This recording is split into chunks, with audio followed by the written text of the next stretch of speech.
우리는 기념일을 접하게 됩니다. 생일이나 또 결혼 기념일 등을 또 맞이하면서 뭔가 축하도 하고 또 그것을 격려받기도 합니다. 때로는 사랑하는 나의 가족이 또 멀리 세상을 떠나 이별을 한 그 날을 기리기도 합니다. 이러한 기념일들을 어떻게 보내느냐, 각자마다 혹은 가정마다 차이가 있는 듯합니다. 우리 교회는 매년 결혼기념일 때 가족끼리 사진을 찍는 그러한 가정이 계십니다. 사진 찍으면 찍지 뭘 그게 대수냐라고 하지만 굉장히 어렵습니다. 저도 그 모습을 청년 때 보고서 나도 결혼을 하게 되면 따라해야지 하는 마음을 가졌었는데 지금까지 20번이 아니라 2번 했습니다. 아마도 그 가정은 50년 넘게 계속적으로 했던 것 같아요. 그 가정의 그 기념일을 보내는 그 상황들을 통해서 가족 간의 우애와 사랑을 점검하고 또 돈독하게 지냈으리라 하는 그러한 생각을 해봅니다. 기념일을 어떻게 보내느냐에 따라서 그 가정에 큰 유익이 되는 것을 저는 느껴봅니다. 오늘 말씀에 예수님께서 본문에 나를 기념하라 라고 하십니다. 우리 한번 같이 봉독해 볼까요? 이것은 너희를 위하는 내 몸이니 이것을 행하여 나를 기념하라 하시고 식후에 또한 그와 같이 잔을 가지시고 이르시되 이 잔은 내 피로 세운 새 언약이니 이것을 행하여 마실 때마다 나를 기념하라. 아멘. 나를 기념하라. 이것은 십자가의 죽으심, 보혈의 공로, 그리고 대속의 제사, 희생의 제사를 지내신 그 예수 그리스도를 기념하라는 것입니다. 예수님은 제자들을 만찬을 베푸시고 또 그들에게 떡과 포도주를 주시고 이것이 내 몸과 피라라고 말씀하셨습니다. 그 만찬의 시점은 굉장히 중요한 상황이었어요. 왜냐하면 여러분들 가족끼리의 관계가 돈독하지만 혹은 생전 몰랐던 사람들과 함께 오랫동안 동고동락한다면 그 관계가 굉장히 깊어질 수밖에 없습니다. 제자들이 예수님에게는 특별한 존재였어요. 하나하나 뽑아서 가르치고 또한 양육하고 어떨 때는 제대로 이해하지 못하여 반복하다가 꾸짖기도 하시고 그래서 온전한 제자로서의 모습을 키워온 것이죠. 그런데 이제 그 예수님은 떠나야만 하는 것입니다. 같이 있지는 못하는 것이에요. 하늘로 올라가고 죽음 후에 부활하시고 이러한 마지막의 순간에 제자들과 지금 식사를 하는 거예요. 마지막 만찬을 베푼 것이에요. 그러니 얼마나 중요한 시간이며 또 그 안에서 내뱉는 그리고 그 안에서 교훈되어지는 그 귀한 가르침이 있지 않았겠습니까? 그런데 그 가르침의 중심되는 메시지는 바로 나를 기념하라라는 것입니다. 지금 예수님은 나를 기념하라라고 하시는데 이 말씀의 수준이 중요합니다. 우리가 국경일을 보내죠. 3.1절이나 또 광복절을 보냅니다. 그 국경일에 여러분들 얼마나 그 3.1절 광복절의 의미를 되새기고 또 느끼고 또 그것을 위하여 무엇인가 표현합니까? 저도 그렇게 많은 마음의 투자와 노력을 하지는 않는 것 같아요. 지금 나를 기념하라 하는 정도의 수준이 광복절을 마음속에 생각하고 국경일이구나 하는 정도의 수준이 되어서는 안 된다는 것입니다. 나를 기념하라 라는 기념의 헬라어의 안나모레라는 이 뜻은 기억하다라는 뜻입니다. 그리고 이 출애굽기 12장 14절 말씀과 연관이 되어 있습니다. 너희는 이 날을 기념하여. 이 날은 이스라엘 백성들에게 굉장히 큰 의미가 있었던 날입니다. 이스라엘 백성들은 애굽의 땅에서 노예로 생활했었어요. 그런데 하나님이 야, 애굽을 벗어나 가나안 땅으로 가라라고 명령을 내리셨죠. 그렇다고 자유롭게 갈 수 없었습니다. 왜냐하면 묶인 신분이었기 때문이에요. 애굽 왕에게 요청을 했습니다. 우리를 그냥 좀 내버려 두세요. 가게 해주세요. 하지만 애굽 왕은 당연히 거부를 하였죠. 하나님이 애굽에 재앙을 내리셨습니다. 모든 강물이 피가 되었어요. 왕이 깜짝 놀랐습니다. 와, 안 되겠다. 큰일 났다. 우리가 망하겠다. 야, 너희들은 애굽을 떠나라. 하지만 즉시 그 승낙을 번복합니다. 두 번째 재앙이 내렸습니다. 또다시 야, 죽겠구나 우리가.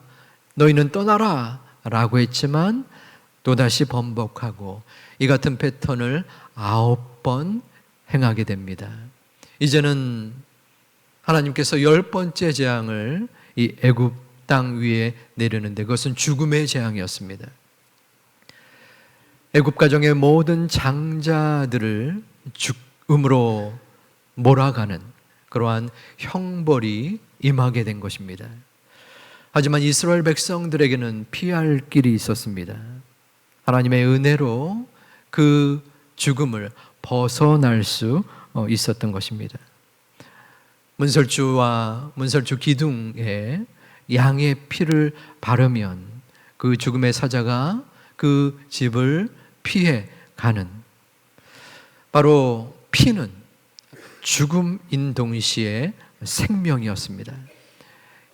애굽의 사람들에게는 죽음이었지만 이스라엘 사람들에게는 구원의 생명으로 이루어진 것입니다.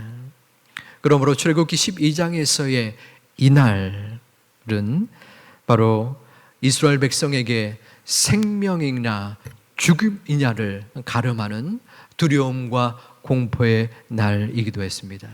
하지만 이스라엘에게는 참으로 피해갈 수 있는 소중한 은혜가 있었던 것이죠.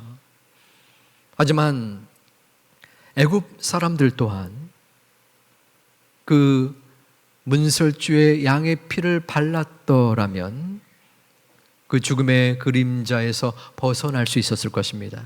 반면에 아무리 이스라엘 백성일지라도 하나님의 말씀에 순종치 않고 그 피를 바르지 않았더라면 애굽인들과 함께 죽음으로 가게 되었을 것입니다. 죽음이냐 생명이냐, 그것은 피에 달려 있었습니다. 오늘의 말씀에서 예수님께서 나를 기억하라, 나를 기념하라 라고 하신 것은 바로 이 긴급하고 급작스럽고 간절한 상황에서 비롯된 것입니다. 간략하게 야, 내가 십자가에서 죽은 그날이야, 그러니 나를 기념해다오 라는 수준이 아니라는 겁니다. 양의 피를 묻히고 안 묻히면 죽음이 찾아오고 묻히면 생명으로 얻는 그러한 모습, 그 날을 기념하라는 것입니다. 우리는 구원에 대한 어쩌면은 잘못된, 그리고 하나님이 원치 않는 생각을 가지는 경향이 있는 듯합니다. 구원은 은혜입니다. 구원은 선물입니다. 그러니까 그저 하늘에서 뚝 떨어진, 나이가 당연하게 받을 수 있는 수준의 것으로 생각하고는 한다는 것입니다. 하지만 구원은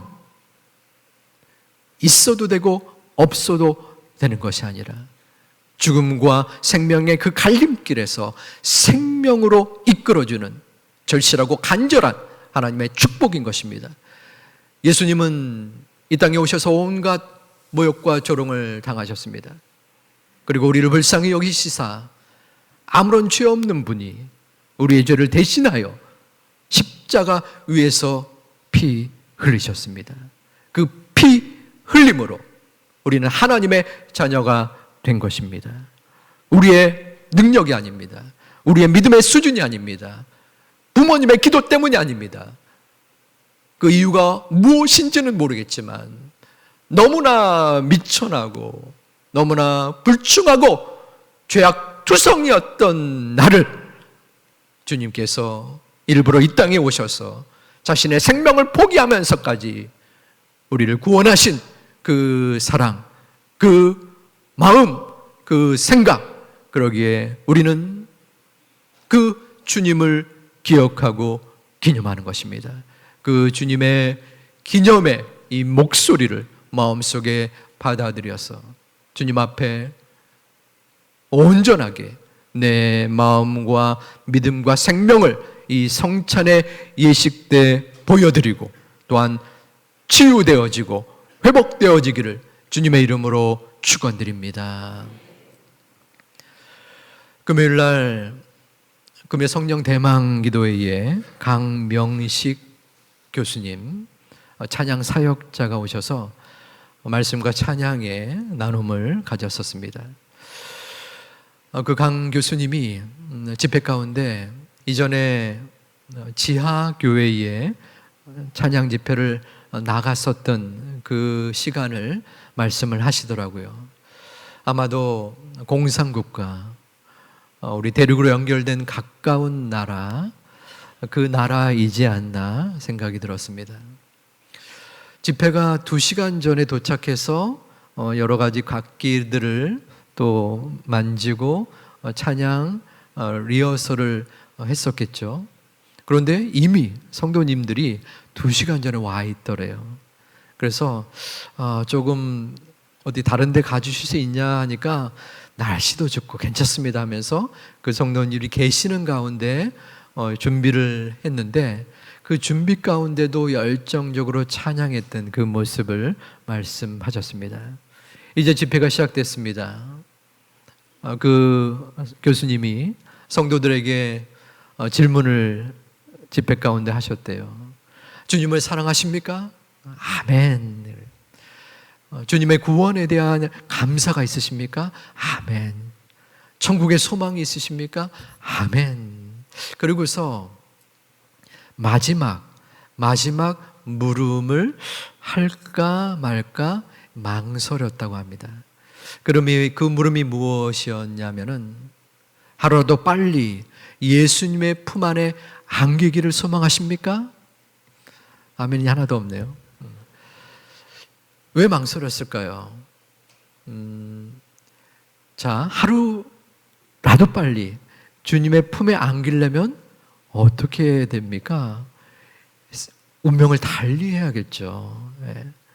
이 땅의 고난과 어려움을 뒤로하고 천국의 소망을 지금 당장 갖기를 원하십니까? 이 물음이었던 것이에요. 그런데 이 교수님이 전에 한국에서 집회를 할 때에 앞서 말한 천국의 소망이 있습니까? 주님의 은혜를 감사합니까? 라고 아멘 했는데 한국 성도님들한테 하루라도 빨리 주님의 품에 안기를 원합니까? 하니까 아멘이 없으시더래요. 그런데 망설임 가운데 그 지하 교인들에게 하셨다고 합니다. 그런데 그분들은 아멘, 또 어떤 분은 눈물을 흘리면서 주님을 빨리 뵙기를 원합니다 라고 고백을 하셨다 합니다. 저도 저쪽 청중의 마음으로 함께 집회에 참석했었는데 그 지하 교인들의 답변을 듣는 순간 제 마음속에 쿵 하는 생각이 들었어요. 그리고 주님께서 저에게 물어보시는 것 같았어요. 원서가 너도 하루 빨리 하루속히 나를 보기를 원하고 소망하냐? 라고 물으시는 것 같았어요. 그때 제가 주님 마라나타, 주님 어서 오시옵소서, 아멘 아멘 하면서 고백했던 그 지하 교인들처럼 아멘이 즉각적으로 안 나오더라고요. 나를 위하여 피 흘리신 그 보혈, 너무나 죄악투성이었던 나를 위하여 자신의 몸을 버리신 그 주님, 그 주님을 하루속히 지금 이 순간 당장 나에게 오라 할 때 주님 좀 더요, 조금 더 이 땅에서 제가 해야 할 일이 있지 않겠습니까? 그러고 나서 우리 가족들과 좋은 또 시간 갖고 그때 제가 주님을 배울게요 하는 마음이 제 마음속에 있지 않았나 생각합니다. 여러분에게 예수님은 누구이십니까? 예수 그리스도는 여러분에게 어떠한 마음으로 다가오십니까? 혹시 예수님을 내 삶에 도움이 되는, 내 삶을 풍요롭게 하는 하나의 방편이요 도구로서 생각하고 계시지는 않습니까?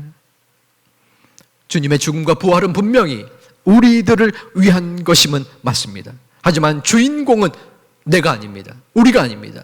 그 모든 주인공은 예수 그리스도이십니다. 그 예수 그리스도의 말씀이 우리를 향하여 다가옵니다. 나를 기념하라, 나를 기억하라. 엉뚱하게 다른 생각하지 말고 그저 내가 너에게 준 그 은혜와 구원은 저절로 이루어진 것이 아니다. 양의 피를 묻히면 살고 양의 피가 없으면 죽을 수밖에 없는 그 선택의 순간에 너를 구원하여 준 이 구원을 기억하고 기념하라. 이 성찬의 예식이 한낱 스쳐 지나가는 형식적인 습관적인 시간이 아니라 여러분의 삶을 되돌려 세우고 우리의 믿음이 다시 한번 회복되는 소중한 시간이 되시기를 주님의 이름으로 축원합니다. 우리는 미련하고 우둔합니다. 간악합니다. 지속적으로 주님의 그 은혜와 사랑과 헌신을 기억하고 반복되지 않으면 우리는 그 복음을 멀리하고 우리는 다른 것을 따르려 합니다. 세상을 따르고 내 자신을 쫓고 십자가를 뒤로 하고 그 십자가의 보혈을 망각하고 우리의 중심은 하나님보다 환경과 상황과 나를 향하여 있게 됩니다. 그 모습을 우리 주님은 보시고 아시지만 그럼에도 불구하고 여기까지 오늘 이 순간까지 약속의 언약으로 함께하여 주십니다. 그 은혜를 우리는 지금 이 순간도 경험하고 있는 것입니다. 사랑하는 우리 제2가정 여러분, 성찬 예식 그저 1년에 몇 번 있는 시간. 옛날에 포도주 먹었는데 좀 달짝지근한 게 맛있었는데 지난번에는 맛이 없어. 떡이 너무 조금이야. 양이 주려면 좀 왕창 줄 것이지. 뭐 그런 생각을 저도 이전에 해본 적은 있습니다. 하지만 중요한 것은 형식이 아닙니다. 그 마음입니다. 내가 이 자리에 어떠한 심정으로 왔을지라도 주님은 우리에게 말씀하십니다. 나를 기억했으면 좋겠다. 나를 기념했으면 좋겠다. 너를 죽음에서 건진 그 사랑, 그 은혜를 조금이라도 생각하고 기억하여 다시 한번 믿음으로 나아갔으면 좋겠다. 기념해라 말씀하고 있습니다. 이 성찬의 예식 가운데에 다시 한번 주님의 첫사랑이 회복되어지고 감사와 감격이 되살아나고 또한 되짚어지고 주님 앞에 나아가는 우리 모두가 되시기를 주님의 이름으로 축원드립니다.